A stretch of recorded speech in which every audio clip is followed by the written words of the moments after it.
The boardroom spun, my voice clipped mid-sentence, and I hit the floor before the chart behind me finished loading.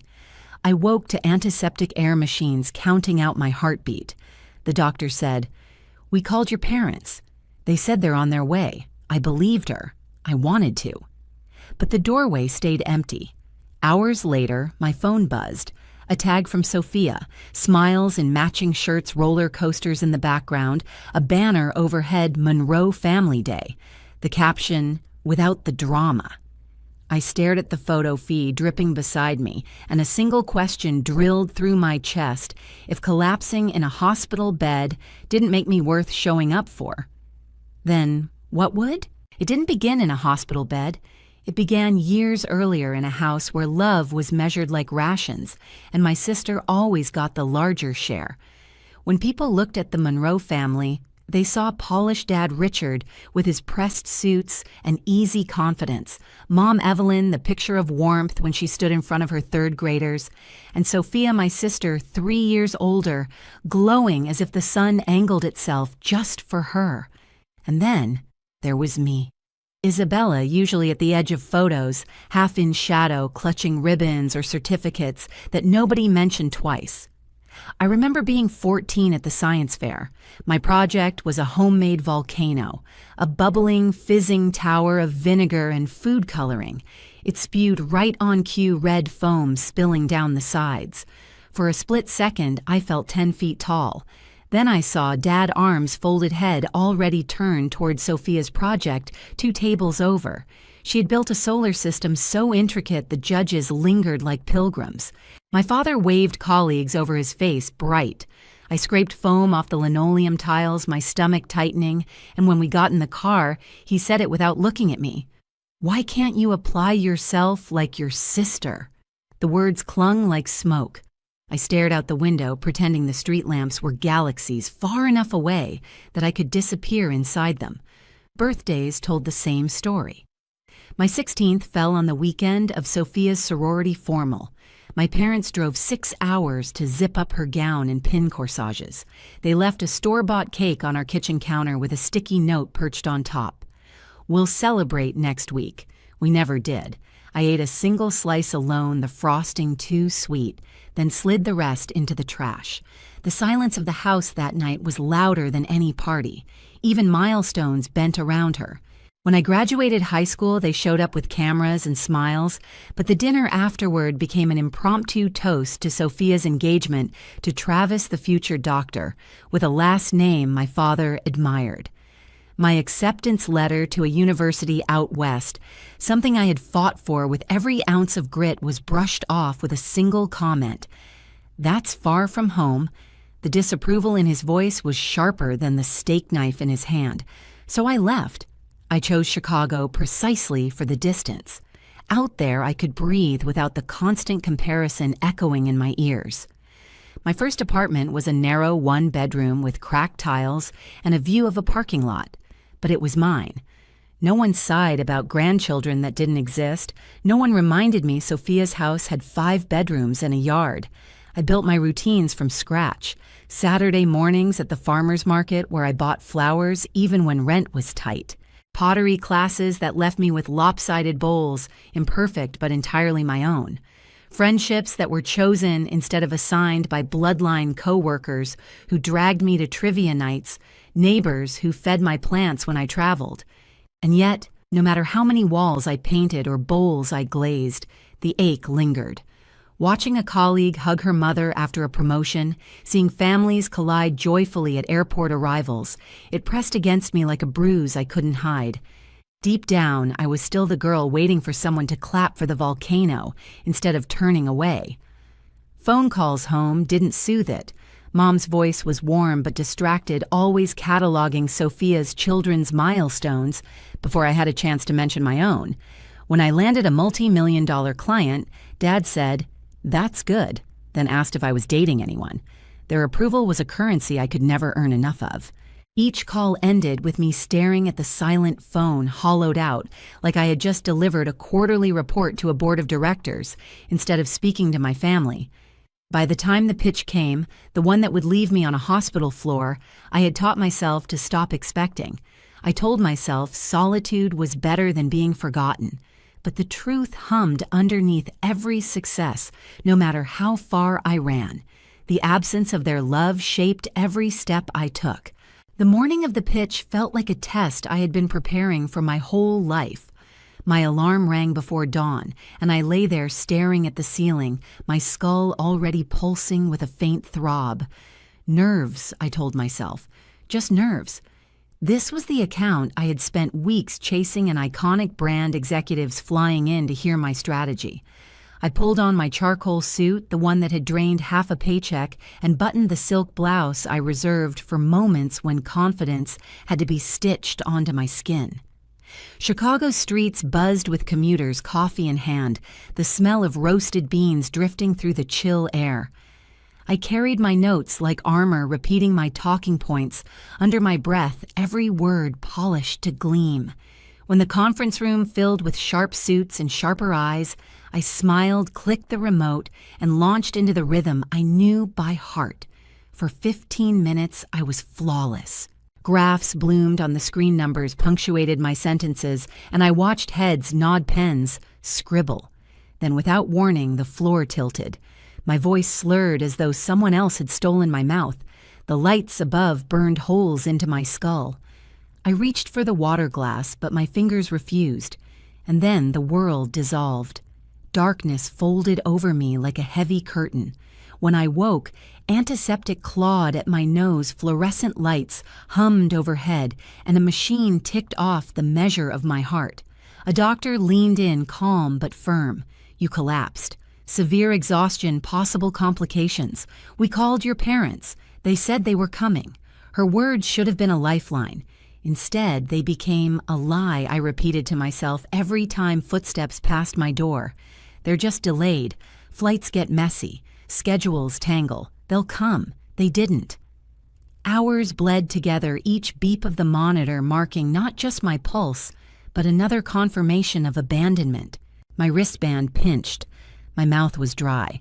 I kept glancing at the doorway until hope felt like a childish game. Then my phone buzzed. My first thought, maybe Mom, maybe Dad, maybe Sophia, guilty at last. My thumb trembled as I unlocked the screen. The photo filled my vision.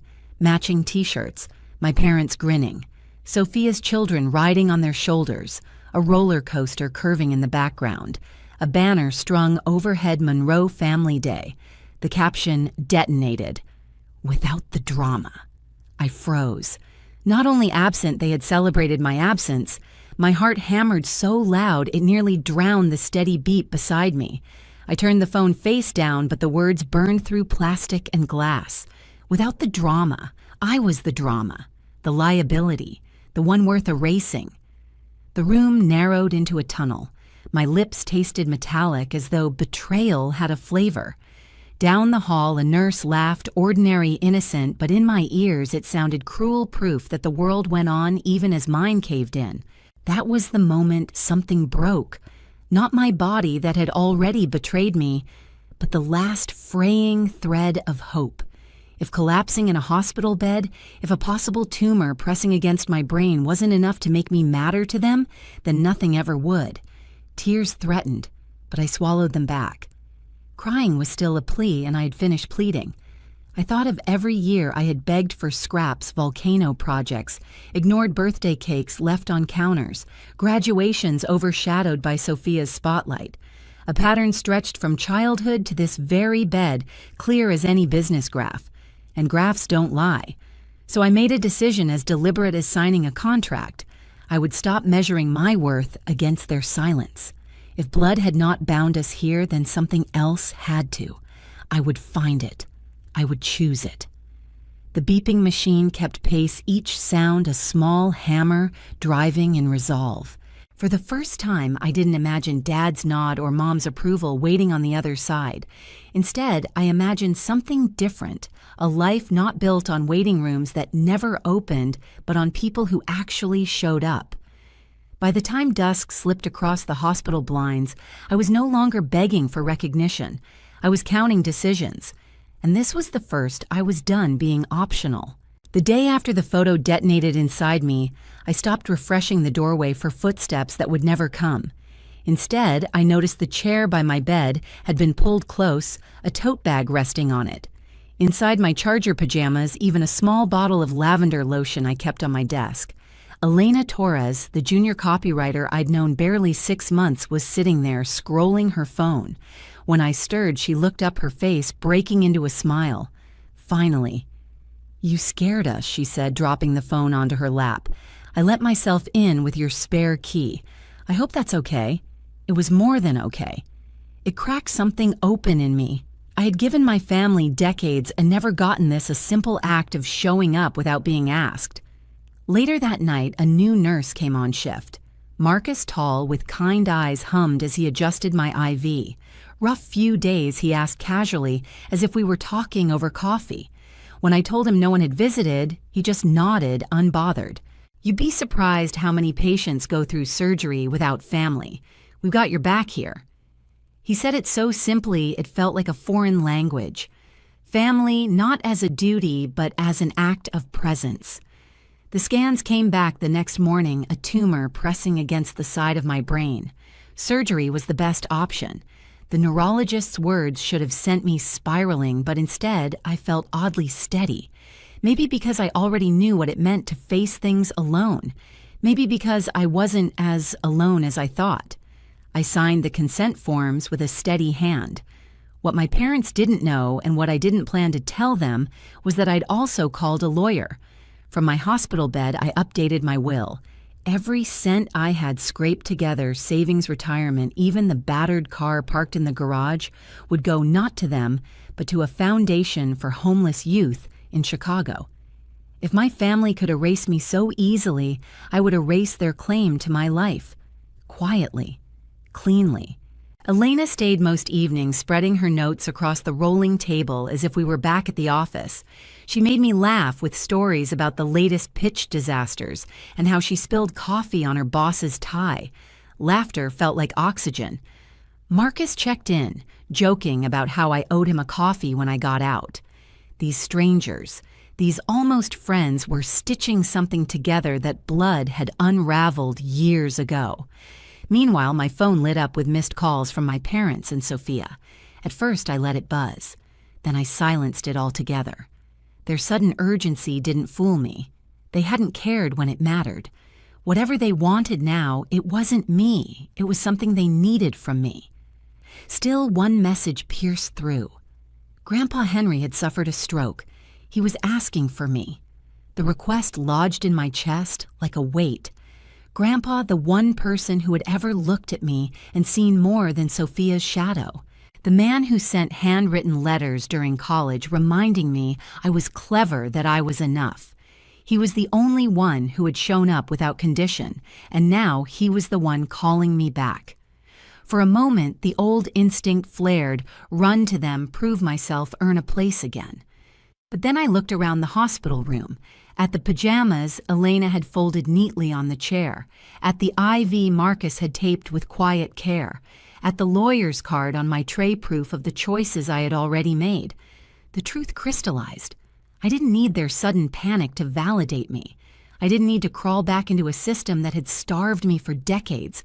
If I went back now, it wouldn't be for them. It would be for him, Grandpa, the only one who had called me his clever girl. So I picked up the phone not to answer their calls, but to dial the hospital's tech desk. "I'll need to arrange a video call," I said.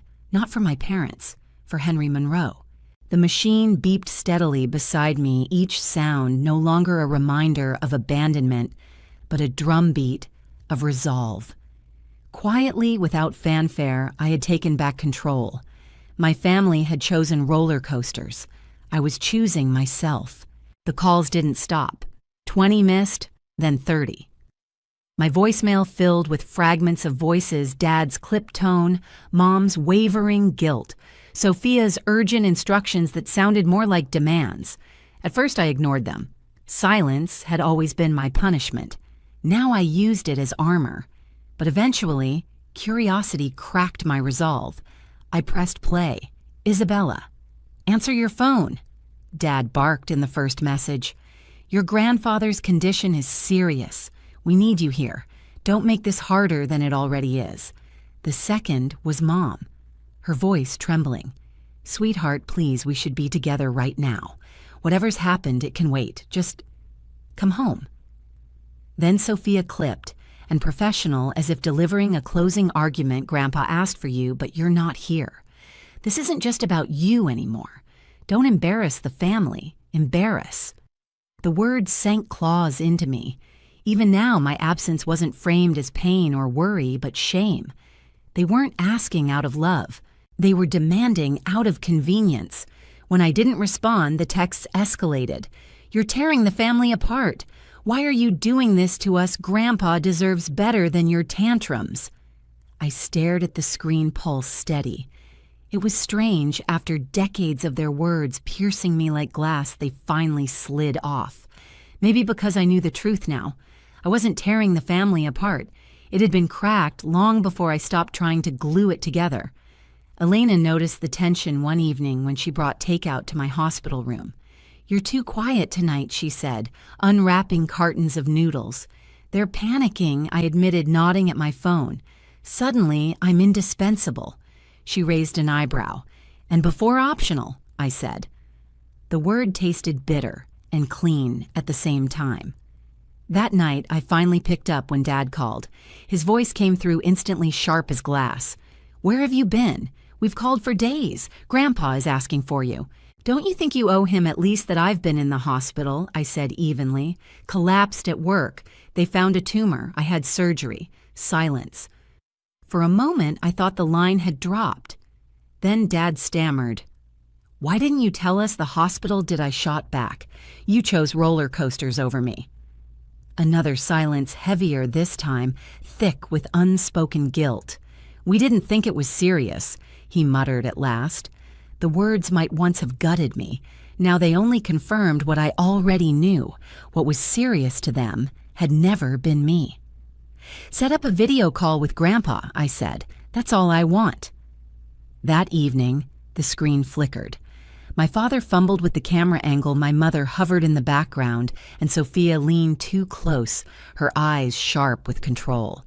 But all I saw was Grandpa Henry propped up against pillows, his face thinner, but his gaze still piercing.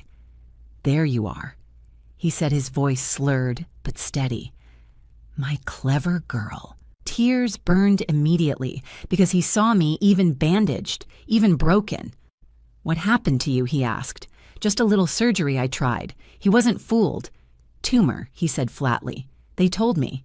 And you went through that alone." The question cracked me open. "Yes, Grandpa. Alone." He turned his gaze slow but sharp toward the figures hovering behind the screen. His words carried the weight of decades. And why was that? No one spoke. My mother covered her mouth. My father cleared his throat, but nothing came.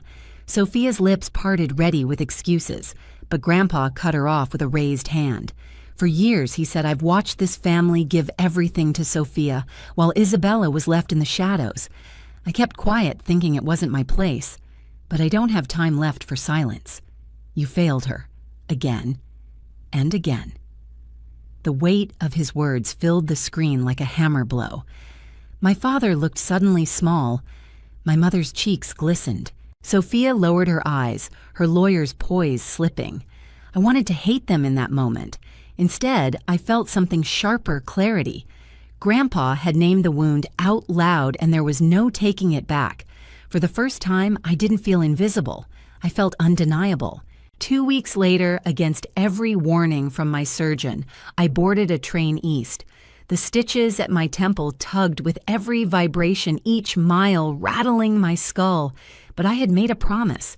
Grandpa Henry deserved more than a pixelated goodbye. He deserved me in person. The hospital back home smelled different, less antiseptic, more like lemon cleaner and wilted flowers. I walked the corridor slowly, the bag over my shoulder light, but my chest heavy. When I stepped into his room, Grandpa's eyes lit despite the weight of illness draped across him. You came, he whispered. Of course I did, I said, gripping his frail hand. His skin was paper thin, but his grip was still steady. You've always been there for me. I had to be here for you." The words hung between us, and for the first time in years I felt seen without condition.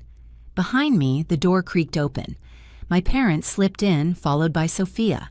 Their expressions were brittle masks, part guilt, part defensiveness, part disbelief. Maybe they hadn't expected me to come. Maybe they thought silence had turned me to stone. "Isabella," my mother breathed, reaching for me, but I stepped aside, keeping my focus on Grandpa. He squeezed my hand weakly, then nodded toward the nightstand. "Open the drawer." Inside was an envelope, thick and yellowed at the edges. My name was written in his shaky scrawl. My breath caught as I slid the paper free. "It's my will," he said, voice raspy. "The cabin by the lake. It's yours." The room shifted. My father stiffened. Sophia gasped softly. My mother pressed her lips tight as if holding back protest. That cabin had been the family jewel, the place of childhood summers, the backdrop for countless Christmas cards. They had always assumed it would be Sophia's the golden heirloom passed to the golden child. Why my father asked, his voice more accusation than question. Grandpa's eyes sharpened, cutting through the weakness of his body. Because she showed up. Because she has always been more than you allowed her to be. That cabin will not be another shrine to Sophia. It will be a place where Isabella finally belongs. Silence swallowed the room. For once, Sophia didn't argue. My mother's tears slipped soundless. My father stared at the floor, his authority crumbling. I clutched the envelope, my throat thick. "Grandpa, I don't need—" "Yes, you do," he interrupted. "Not because it proves anything to them, because it proves something to you. Stop running from the shadow they cast. Stand in your own light." The words pierced deeper than any scalpel. My eyes blurred. For so long, I had begged for recognition, begged to matter. And here, in this fragile room, he gave me both, not as charity, but as truth. 2 days later, he passed quietly, my hand still folded in his. The grief hit sharp, but it was clean. He hadn't left me with wounds. He had left me with clarity. At the funeral, whispers buzzed, neighbors, distant cousins, all noting the shift. Sophia hovered near the casket, fielding condolences with polished poise. My parents drifted between guests, their smiles brittle, their eyes heavy. When the lawyer read the will, the cabin clause dropped like a stone into still water. Sophia's face went pale. My father's jaw clenched. I didn't gloat. I didn't smirk. I simply sat with the envelope in my lap, knowing for the first time that I wasn't invisible. Afterward, Sophia cornered me near the church steps. "You don't even want that place," she hissed. I met her gaze calmly. "Maybe not, but Grandpa wanted me to have it. That's enough." Her lips pressed thin, and for once she had no retort. Back at the cabin, weeks later, I unlocked the door with trembling hands. The air smelled of cedar and lake water. Dust motes floated in shafts of sunlight. Every corner whispered with memories of summers past, s'mores fishing lines, Grandpa's laugh booming across the dock. Now it was mine, not as a consolation prize, but as a declaration. The echo of his voice lingered. "Stand in your own light." I stood at the window watching the sun sink gold into the water and whispered back, "I will." The weeks after Grandpa's funeral blurred into a strange mix of grief and renewal. The cabin became my refuge. Each morning I woke to the shimmer of light across the lake, the sound of loons echoing like prayers. My scar still ached, and fatigue clung to my bones, but for the first time in years, I breathed without apology. Elena visited, often carrying groceries and laughter in equal measure. She filled the kitchen with stories from the office, her presence a reminder that family can be chosen. Marcus the nurse sent texts to check in. "How's the scar healing? Still owe me coffee." Their care wove a net strong enough to hold me where blood had failed. My parents and Sophia tried awkward visits, hesitant calls, apologies, wrapped in hesitation. Sometimes I let them in, sometimes I didn't. I no longer measured myself by their approval.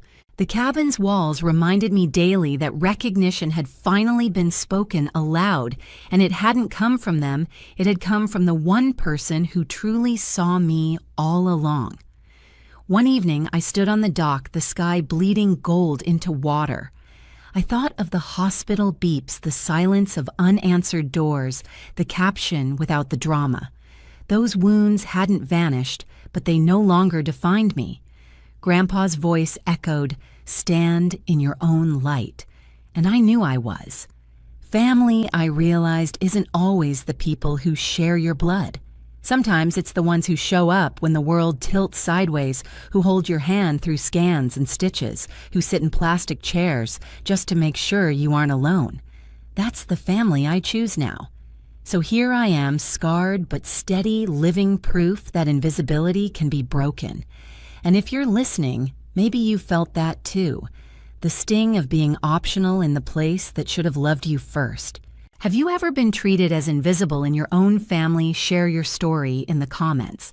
And if you believe in chosen family and standing in your own light, don't forget to like, subscribe, and join me here. Because none of us were born to be optional.